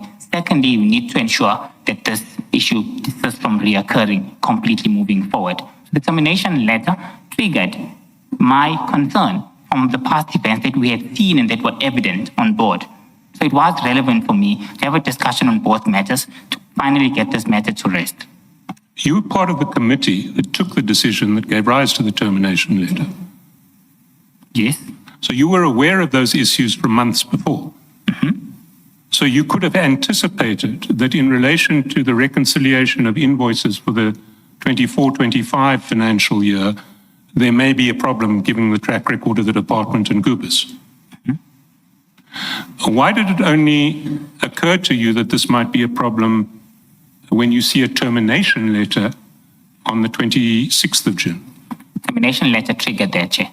It was an issue that I was going to address in any matter. Termination letter triggers that, so that this matter is addressed urgently at this point in time. So the issue would have been an issue whether or not there was a termination letter. Or might not have. But it's an issue that I was aware of, and it was persistently continuing. So I needed to ensure that there are systems and safeguarding controls in place to desist that from reoccurring. And the existence of the termination letter had no effect on whether that would or would not have been an issue. Like I said, that's not the only reason. Moving forward, how we... Sorry. Let's get rid of the first explanation that you gave us, because I want to put to you that first explanation is just simply wrong. The termination letter could have had nothing whatsoever to do with issues as to whether invoices had been reconciled up to the point at which termination took effect. Respectfully, SC, I disagree with you. These matters are interrelated. One matter triggers another, whether we like it or not. There could have been You can say that again and again, but you actually need to give me some sort of rational explanation for it, because the termination letter takes place after year end. You're talking about a process of reconciling invoices up to year end. The two are not related. I disagree with you, SC. They are related. That's my answer as a result of this triggering, whether these matters have been reconciled or not, and also ensuring that we put systems in place to avoid this from reoccurring in the new year. We saw what happened in the previous financial year. Invoices from 28th of June 2024 were claimed by the service provider, which had to be dealt with as an ex post facto invoice. So from my perspective...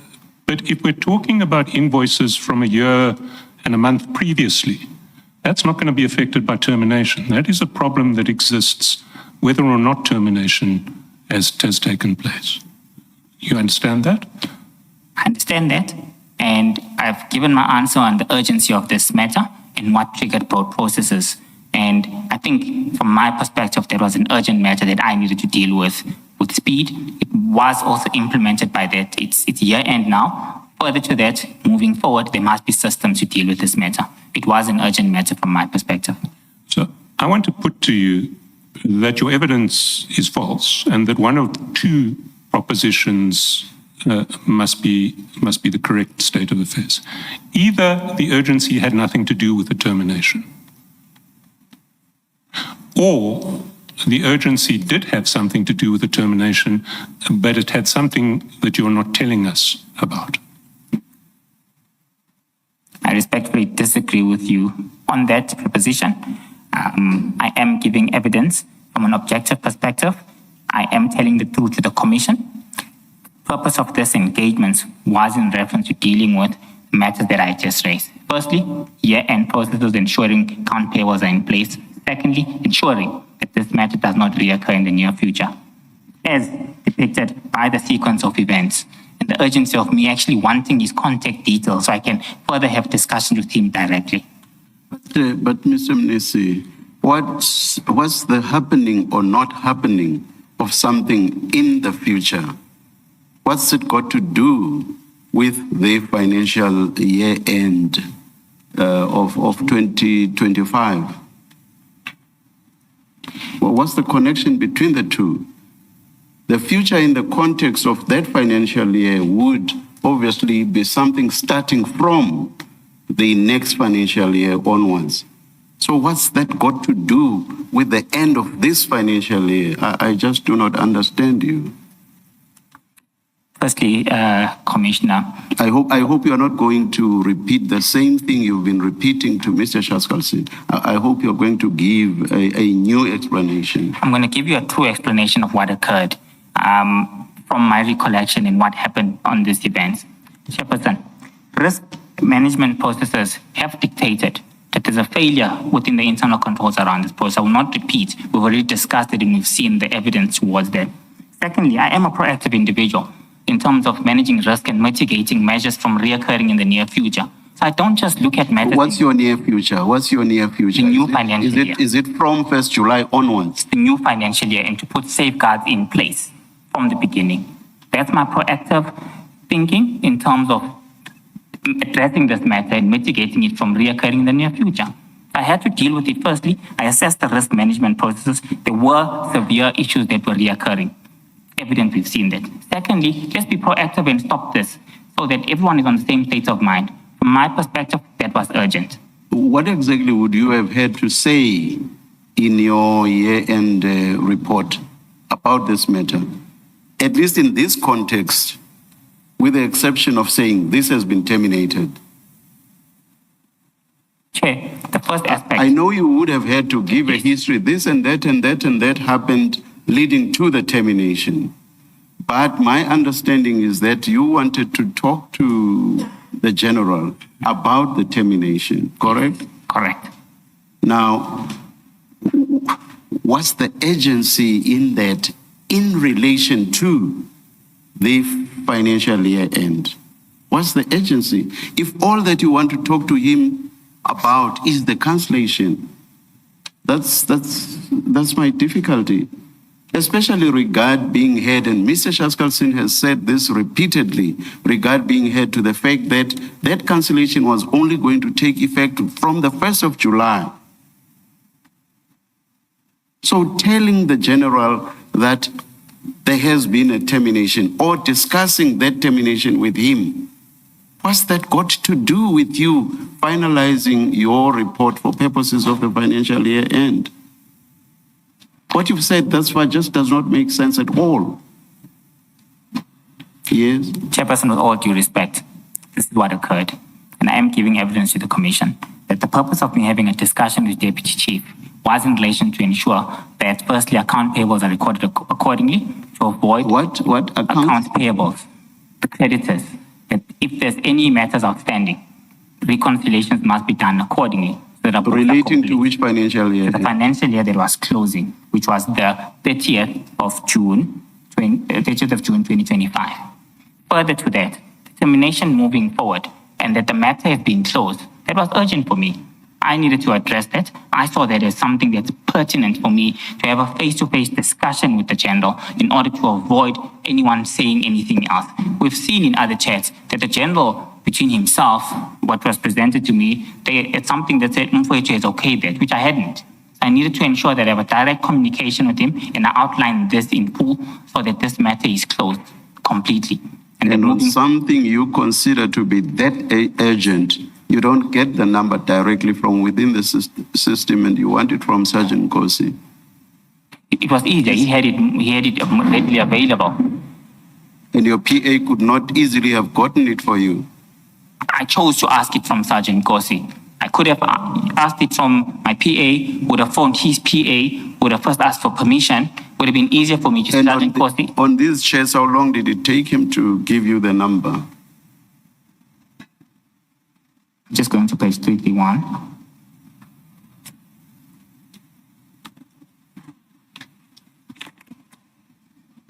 So on 331, I asked for the number. Can I have his number on 332? I just want the time, how long. You can look at the beginning and then right at the tail end and just give me how long it took. How long did it take? Okay, that's where I'm going. It was at 11:58. He sent it to me at 11:03. So it looks like it was about 5 minutes. 5 minutes, okay. Mr. Shaskalsin? No, before you do, can I please? Sorry, Mr. Chaskasan. Mr. Mnisi, you say urgency for two reasons. One is for the future, the new financial year, but this termination letter is on the 26th. Oh, and in fact, you say it cannot wait before the meeting. I need to do this on a call and I need to do it now. But the termination letter is on the 26th of June. And so even if one accepts that there is an urgency to deal with what not to do in the future, you actually have a good 4 days good 4 or 5 days before the new financial year starts. So it doesn't make sense that you have a meeting that you're scheduling and then you say, I have to speak to him now so that I can talk about the future that is only starting on the 1st of July. So it doesn't make sense at all as an explanation for why it's urgent to have a call.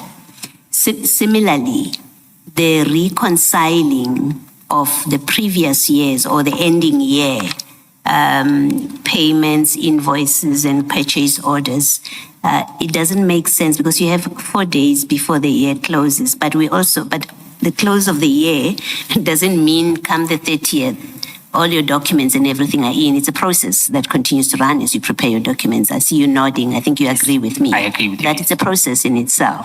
So your explanation that I needed to speak to him now, before the meeting that we are scheduling, and that's what made it urgent, is not a satisfactory explanation because you had time on both sides. I would like you to comment on that if you've got a comment. But the second thing is you are speaking to Sergeant Nkosi about having this meeting and having a discussion with General Dlamini. So it must be that it is just about Goobies, and we know it is about Goobies because it's about the letter that was sent to Goobies. But Goobies is not the only service provider who is implicated by a termination of these ad hoc services. It's not the only service provider that likely has financial accounting and reconciliations and purchase orders issues. You have the whole lot of your service providers who are similarly situated, and you're not obviously not going to be addressing them with Nkosi because he has nothing to do with them. So that again is to me suggests that in fact your telephone discussion and your meeting that you're asking for had nothing to do with what you're telling us that they were about. It was going to be a completely different discussion other than what you're saying about the future and the reconciliations that you want to be done before financial end, because that explanation doesn't make sense at all for the agency that you've put into this process. Commissioner, I respectfully disagree with you on the grounds that we had 4 days left and we do provide additional 10 days. TMPD is a big spending department. For them to reconcile all the stages of accounts, they might need way more than 4 days. Taking into account that there must be confirmation and engagements with the service provider, have an agreement in terms of what's outstanding. From that point, they need to undertake the process of ensuring that invoices are certified, purchase orders are created. So that's something that takes a bit of time in some instances, particularly on the verification component. So from my perspective, this was essential, and I needed to give him a heads up so that we don't face an issue of this nature when time is up. Interrupt you, but that's what happens every year end. It's not unique here. Every year end, that's exactly what the processes of closing the year entail. So you have to explain why this is different, that you are rushing things in this way, and specifically relating to Goobies. So every year end, the department was getting this wrong. The previous year, I had to make restatements on the financial statements as a correction of findings that were picked up by the Auditor General. We had to accept that indeed these are matters that are outstanding. So it was something that was not occurring correctly in the past. Hence, this time around, we needed to ensure that this finding does not repeat itself and there's no need to make a correction on the submitted financial statements. Goobies' June invoice was only going to come in late July anyway. So within this process, we also request the service provider to submit early. It's a standard process of closing our books. All service providers send letters to ensure that you submit your invoice that's due for the year-end financial year before 10 working days. That's the last invoice. So that was going to happen in July, and all the recon would happen in July. There was no urgency on the 26th of June. But invoices that might not have been dealt with subsequent to either the period of May, April, and March. Took note that we resolved an issue of Goobies' outstanding payments in March for all invoices that were due up until February. So what happened to March invoices? What happened to April invoices, May invoices in June. So there was 4 months that needed to be dealt with accordingly. But you said at this point you were not aware of any outstanding invoices. Yes, but there was a perception that I need to get confirmation. So the Deputy Chief Dlamini must ensure that that has been dealt with accordingly. I might not have been personally aware, but it's a process that must be undertaken. Okay, Mr. Minister. Can I try and spell this out in very simple steps so that you and I can actually find ourselves on the same page? I'm very, very sorry to interrupt you, Mr. Chaskosi. Did the council discuss the end time today? For today, right? We were aiming at 4, but unless the witness is going to come back tomorrow morning, Perhaps let's take a short adjournment. I will not indicate a time. May council have that discussion and come to us outside once you've done that? Let's adjourn.